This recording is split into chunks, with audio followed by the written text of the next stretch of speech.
My name is Charlotte, and people often think they know who I am. They see me laughing in bars, dancing with strangers, drinking until the world blurs. They see me walking home late at night, heels in one hand, mascara smudged, and they whisper, "There goes the broken one." Maybe they're right, but what they don't know is why I became this version of myself. I wasn't always like this. Once upon a time, not too long ago, I used to believe in love. The kind of love that made you believe you were safe, no matter what the world threw at you. I used to wake up every morning next to a man who would smile and say, "Good morning, my sunshine." That man was Ethan, my husband. We met in college. He was the boy who carried my books when I was late for class. He was gentle, kind, the kind of person you could trust with your secrets. And I did. I trusted him with all of me. We got married when I was 24. A small ceremony, just family and close friends. I remember standing in front of him, holding his hands, promising to love him even when life got hard. And he promised me forever. I built my life around that promise. But forever ended faster than I ever imagined. It started with distance, small, almost invisible at first. The late nights at work, the missed dinners, the way he stopped looking at me the same way. I told myself it was stress. Everyone goes through rough patches, right? But one night, I saw a message on his phone. It wasn't meant for me. It was from her, Alina. The words were simple. "Can't wait to see you again tonight, Red." That was all it took. My world fell apart in one heartbeat. I confronted him. I wanted him to deny it, to hold me, to say it wasn't what it looked like. But instead, he looked at me with tired eyes and said, "I didn't mean for this to happen, Charlotte. I just fell out of love." Those words hit harder than any slap could. Fell out of love. As if love was something you could drop, like a glass that slips from your hands. I stood there, trembling, trying to understand how a man who once couldn't sleep without me by his side could suddenly stop loving me. He left the next morning. Just like that, no goodbye kiss, no last hug, only silence, and a closet half empty. The first few weeks were a blur. I couldn't eat. I couldn't sleep. I'd stare at the walls and wonder what I did wrong. Was I not pretty enough, not good enough? Did I love him too much or too little? Everywhere I looked, I saw pieces of him, his coffee mug, his old sweater, his scent on the pillow. I wanted to scream, to erase every trace of him from my life, but I couldn't. So I did the only thing that made sense at the time. I left the house one night and I walked into a bar. When the first time I went there, I just wanted to breathe, to sit somewhere no one knew me, no one asked questions, no one pitied me. I sat in the corner, ordered a drink I couldn't even pronounce, and stared at the neon lights flickering on the wall. Then someone asked me to dance. And for some reason, I said yes. I don't remember his name, but I remember how it felt, the music pulsing through me, my heart matching its rhythm, the lights spinning around me until I couldn't think anymore. For a few minutes, I wasn't the woman whose husband left her. I wasn't the one crying on her kitchen floor.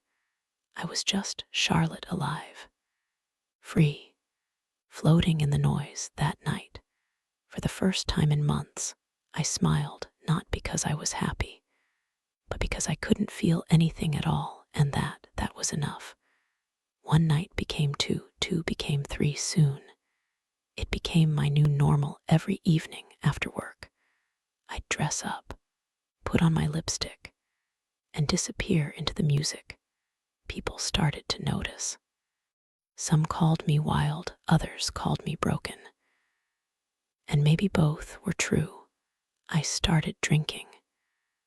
Not because I liked it, but because it numbed the ache in my chest. Each sip blurred the memories a little more, dulled the pain a little longer. The girl I used to be, the quiet, soft-spoken, hopeful Charlotte, she was gone. In her place stood someone else, someone who danced under flashing lights, laughed with strangers, and came home just before dawn. But here's the thing about pretending. It never lasts forever. One night, I was sitting at the bar, swirling the last drops of whiskey in my glass, when a man sat beside me. He looked familiar. Not because I knew him, but because there was something in his eyes, something I saw in mine every time I looked in the mirror. Pain. He didn't ask me to dance, he just asked, "What are you running from?" I wanted to laugh, but the words caught in my throat.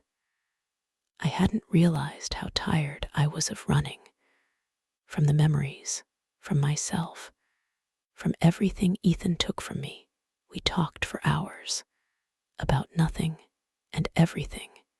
His name was Noah.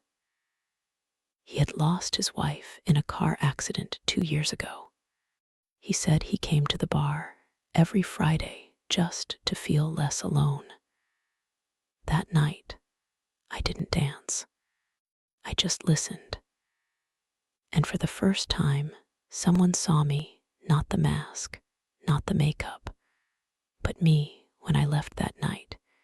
He didn't ask for my number, he just said, "Whatever you're searching for, I hope you find it." I thought about his words for days. What was I searching for? Love, peace, closure, or maybe myself. The truth is, I wasn't dancing to forget Ethan. I was dancing to forget Charlotte, the Charlotte who believed too easily, who trusted too deeply, who gave all of herself to someone who didn't stay. But you can't erase yourself forever. Eventually, the music stops. And when it does, you have to face the silence. One morning, after another long night out, I looked at myself in the mirror. My lipstick was smudged, my hair tangled, my eyes tired. And suddenly, I didn't recognize the woman staring back. Tears came quietly at first, then all at once, I sank to the floor and cried for the girl I used to be, for the love I lost, for the time I'd never get back. It wasn't just Ethan I needed to let go of. It was the version of myself that believed I needed him to feel whole. That day, I packed away his old things, every photo, every memory. I took them to the backyard, and one by one, I burned them.